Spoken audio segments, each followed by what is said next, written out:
It's a review of this humidifier, ultrasonic humidifier. I've had it going for about an hour at this point. Comes with a little instruction booklet, which is fine. Can of Coke not included. I put that there for size reference. And here it is. It's going. So I'm just going to pull the plug and show you. Power outage will basically make it stop, and it won't automatically start. A couple things about this. When you fill it, you have to lift this up, and you put it right in there.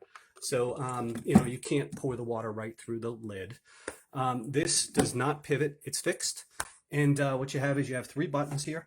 And this is going to be your power button. So you can cycle through high, medium, low. So I'm going to return that to high.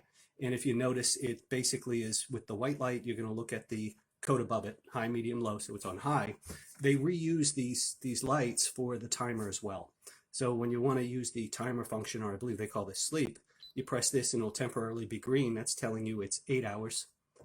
So press it 2 times and then it'll be down to 4 hours. So you see what it did there. It's ganging up and reusing those lights. So right now you can't really tell it's on 4 hours. In addition to that, the only other thing you have here is this button right here, which if you look at this, when I press it, so that lights up and you can kind of see that's where the water line is. So this is a very basic unit. I'm going to run it throughout the day and such and see, what's going on with it. It is nice and quiet. It sounds just like any other humidifier. I like this one because it's very compact.